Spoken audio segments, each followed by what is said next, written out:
Yo les amis, salut tout le monde. Du coup, on se retrouve aujourd'hui ici chez eFly. Alors il y en a qui disent iFly, nous on va le dire à la française, on va dire eFly, qui est tout simplement de la chute libre indoor en soufflerie. Donc voilà, c'est le petit clin d'œil par rapport à Warzone. On va sauter, pas d'un avion, pas d'un hélicoptère, mais en tout cas, on va avoir les sensations comme si on sautait de l'avion et de l'hélicoptère. Est-ce que vous êtes prêts pour, dans un premier temps, faire le tour du propriétaire? Voici eFly, en tout cas, le site de Aix-Marseille dans le sud de la France. Donc je pense que les autres lieux, à savoir Lyon et Paris, sont un petit peu similaires en termes d'infrastructure, je suppose. Du coup, on va rentrer à l'intérieur. Donc petit accueil, hein. Vous retrouverez ça sur les 3 sites chez eFly. Le petit accueil pour recevoir le public. Au niveau donc de l'entrée des écrans tactiles qui permettent justement de confirmer l'inscription, sa session. C'est ce qui est dit en tout cas chez eFly. Pratique de 5 à 105 ans. Donc là, c'est la partie moniteur. Petit moniteur avec tout ce qui est équipement. La fameuse soufflerie. Je me recule un peu pour que vous puissiez la voir.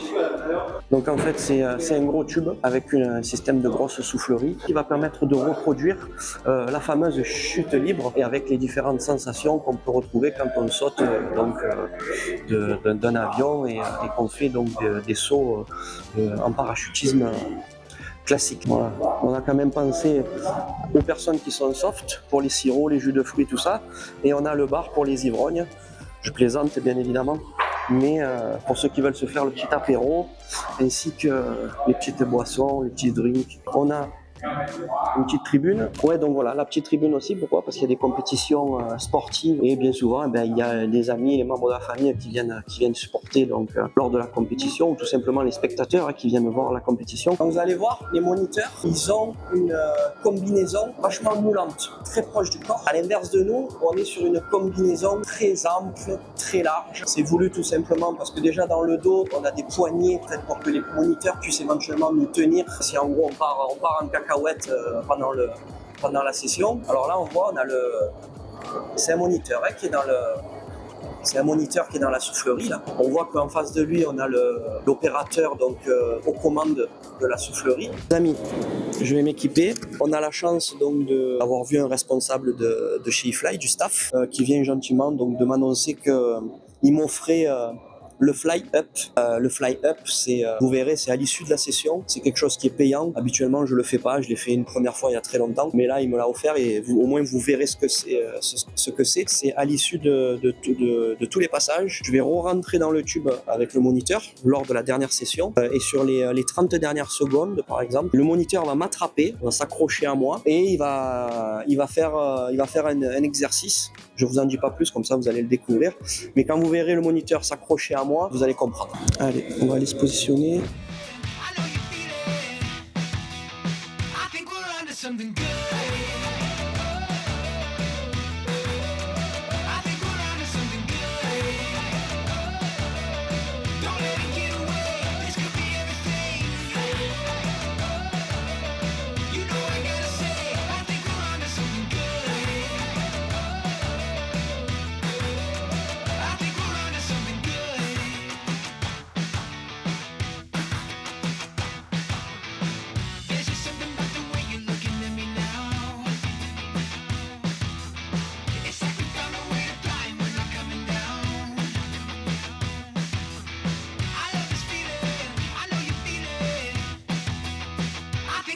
Something good.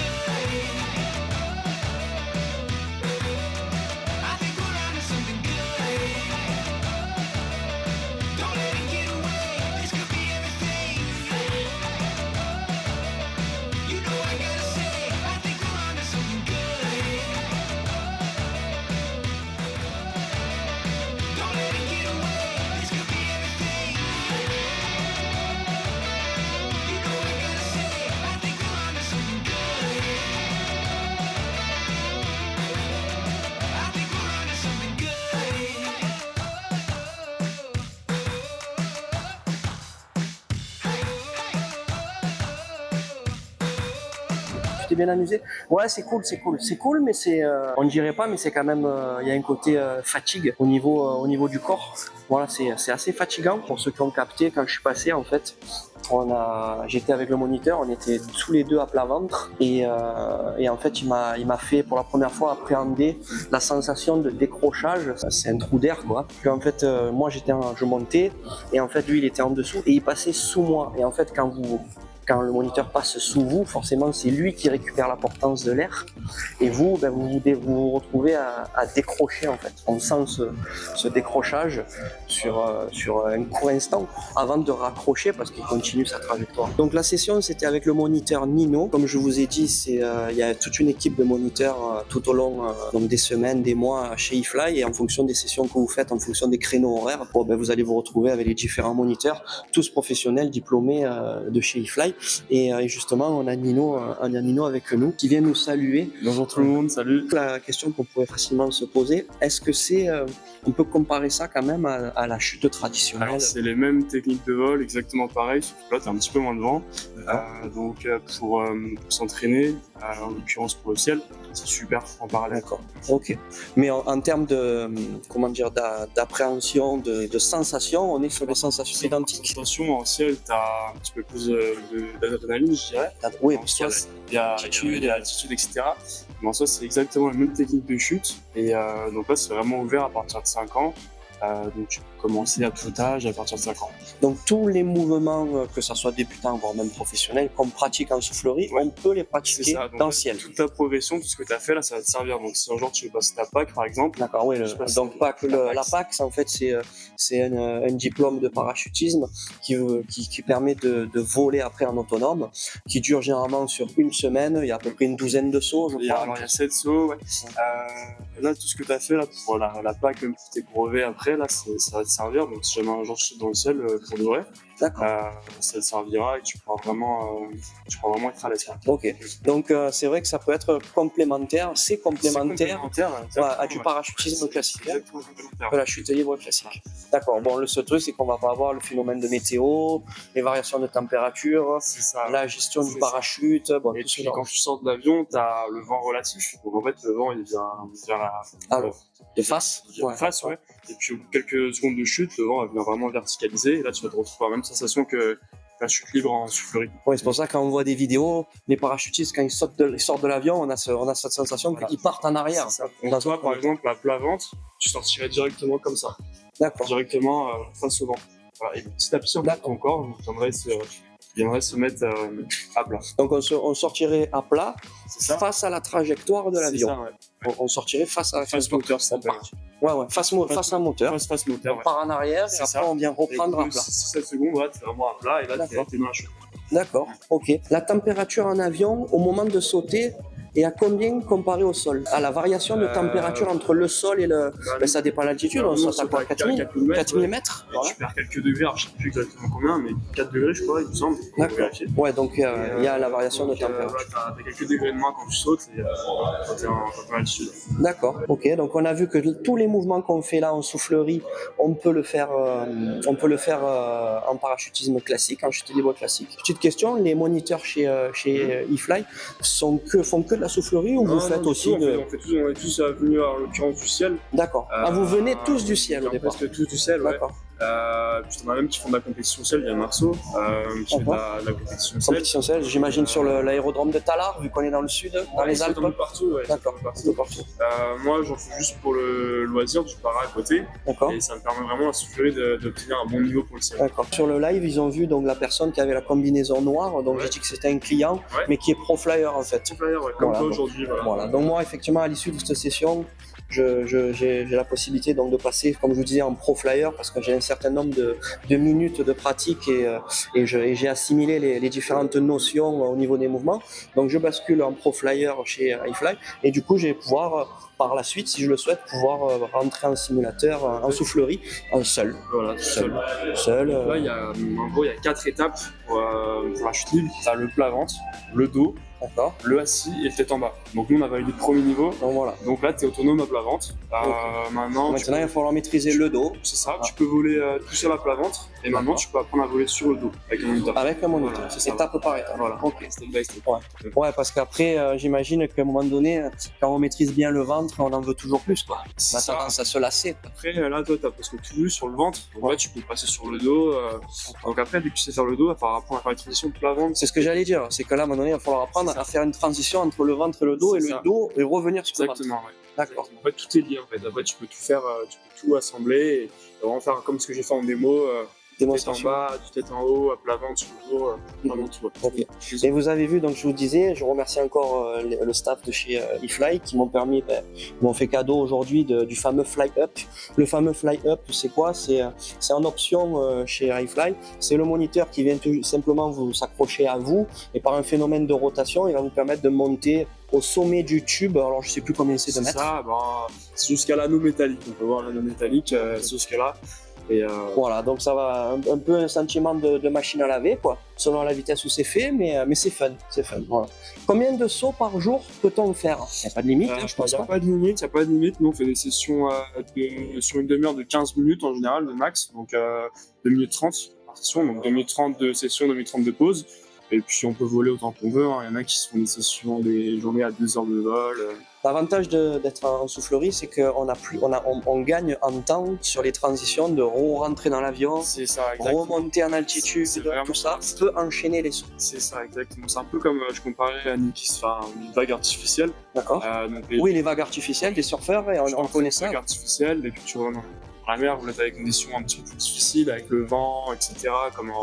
Les conditions sont pas toujours forcément idéales. Donc en fait, tu gagnes vraiment du temps sur les vagues en vagues artificielles. C'est le même principe. Il fait de l'artistique, le gars, en noir. Non, Tarko, je pense pas. C'était juste un client qui maîtrise. Un client, ouais. Alors c'est des mouvements, il y a des mouvements de freestyle. Donc après, t'as plusieurs disciplines. T'as du freestyle, t'as du technique. En compétition, il y a plusieurs catégories, disciplines. Et il peut y avoir effectivement à des moments, on peut même penser ça à une chorégraphie. Ouais, c'est chorégraphie artistique. Ça s'appelle du side arrière. C'est voler en tranche arrière. D'accord. Ouais. Donc après en compétition, j'imagine qu'il y a des jurys, des juges qui notent la technique. Exactement. Okay. Est-ce que le moniteur fait de la compétition? Non. Nino n'en fait pas. Pas encore. Il y a un autre moniteur dans la salle qui en fait. Il y en a un qui fait de la compète si jamais tu veux l'interviewer. Pas de souci. On va essayer d'interviewer Milanf. J'avais pas vu que c'était une question de Milanf. Milanf, bienvenue sur le live en tout cas. Si vous voulez, on peut interviewer s'il veut se prendre un peu au jeu le moniteur qui fait de la compétition. Il pourra plus répondre à ce genre de choses. Tout ce qui est partie compétition en tout cas. Dernière question, si on regarde l'aspect financier, est-ce que c'est plus coûteux la soufflerie? Est-ce qu'il y a un réel avantage? Tu gagnes du temps et de l'argent en faisant de la soufflerie. D'accord, parce qu'en vrai, on va payer à chaque fois, à chaque saut, les taxes d'aérodrome, la location de l'hélicoptère. Tu payes ton saut, ça peut être 30 €, et après 10 € de location, ça peut être ton sac. Donc on gagnera entre 40 et 50 € le saut. Ton saut, il durera environ 45 à 50 secondes. Donc là, ça permet vraiment de prendre un bon niveau, des bonnes bases, et puis ensuite pour le ciel, c'est top. Donc en fait, sur une après-midi, on peut enchaîner plus facilement des sessions en soufflerie que... après, j'ai envie de dire, quand on saute d'un avion, on a la vue, on a le grand panorama de selon où on saute. Là, on l'a pas. Même si, je ne l'ai pas fait, je vais être honnête avec vous, mais chez eFly, ils proposent l'expérience Ultimate, tu me corriges? L'Ultimate 4D. L'Ultimate 4D. En fait, c'est quoi? Les moniteurs vous équipent d'un casque VR.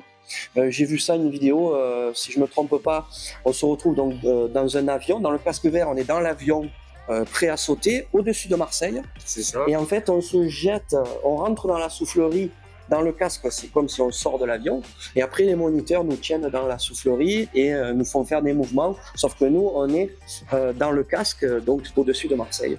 Donc, ça peut être plutôt cool. Voilà. Ça peut être plutôt fun. C'est sympa. Surtout on a envie de se lancer en parachute, mais on a un petit peu peur. Le vertige, l'appréhension. Ça peut être un bon moyen de se tester. C'est un truc un peu plus doux, même si tu as des bonnes sensations. Et c'est bien de faire cette étape-là si tu as peur de faire le son. Bien sûr. Parce que justement, il y avait combien de temps pour arriver à son niveau? Arrivé au niveau de qui, Milanf?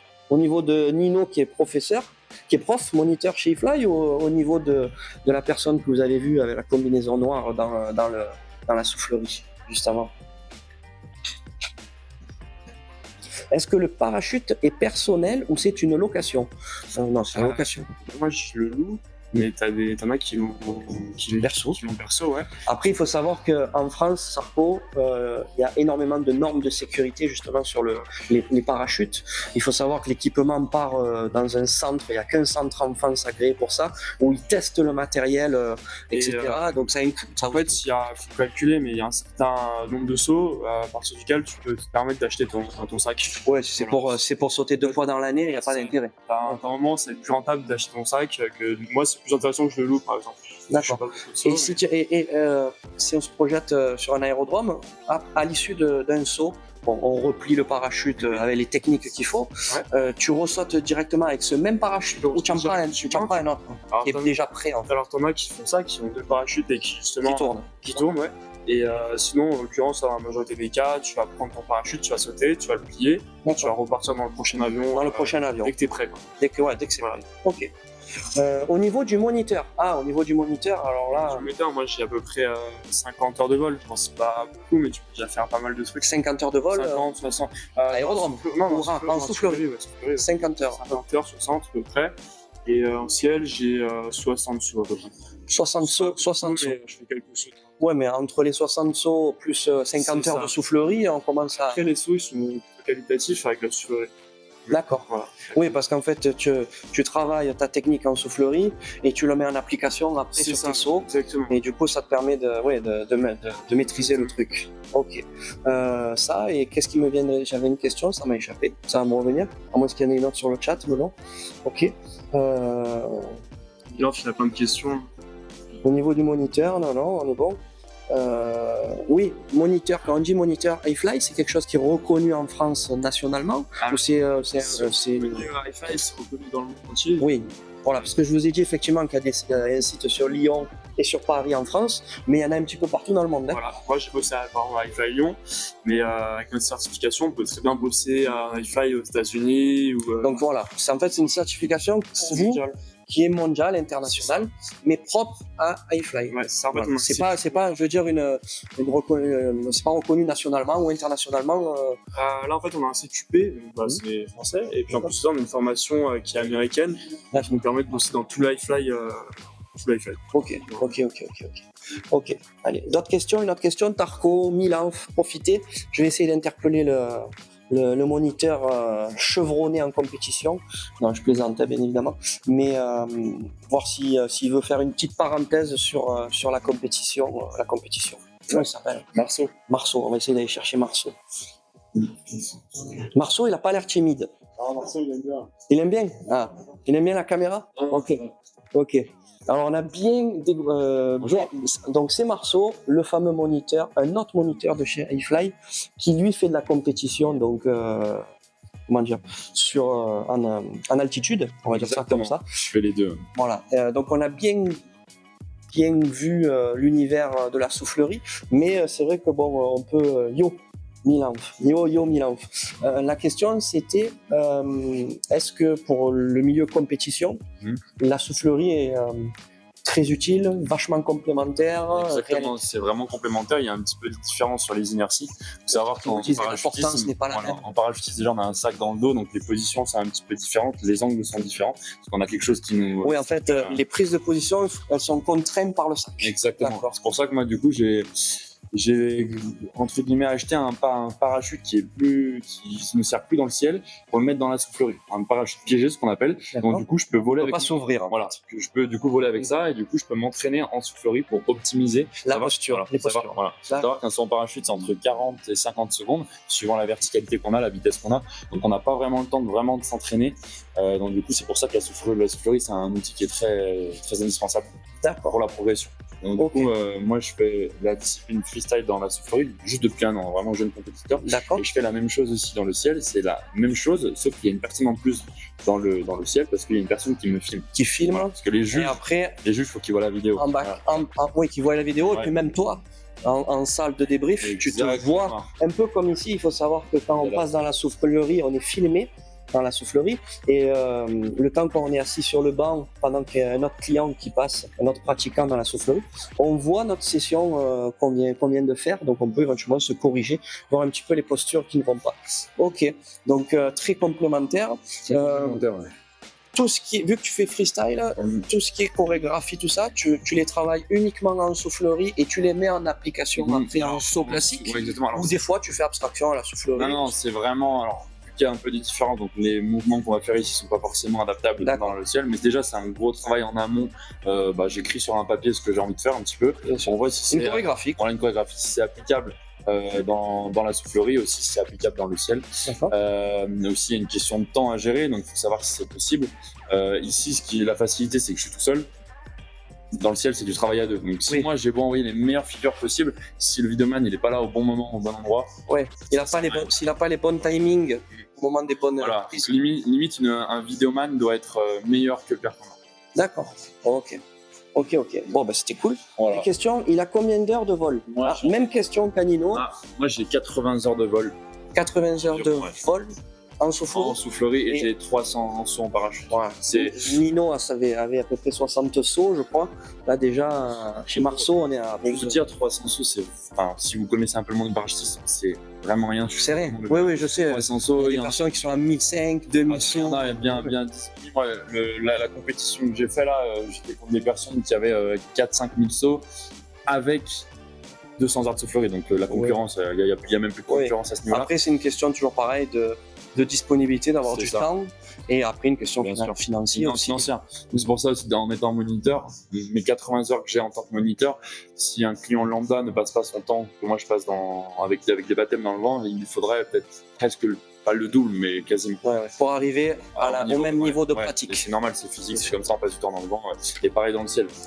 Mes 300 sauts, ça équivaut à peut-être des milliers de sauts qu'une personne aurait fait juste en parachutisme. J'ai compris. Compris parce que les deux sont complémentaires. Voilà. Ok, super. Merci Marceau. Merci à toi. Au plaisir. Merci beaucoup. Je remercie encore eFly Aix-Marseille de m'avoir donné la possibilité de faire ce live parce qu'encore une fois, on était chez eux dans un lieu privé. Donc ils nous ont donné leur accord de pouvoir faire un live. Je remercie le staff, les responsables pour le fly up et les deux moniteurs. Le petit clin d'œil à Nino et à Marceau pour les petites interviews en fin de live. Merci à toi pour ce live découverte. Merci Tarko, avec plaisir. En tout cas, portez-vous bien. C'était Fly. À la prochaine.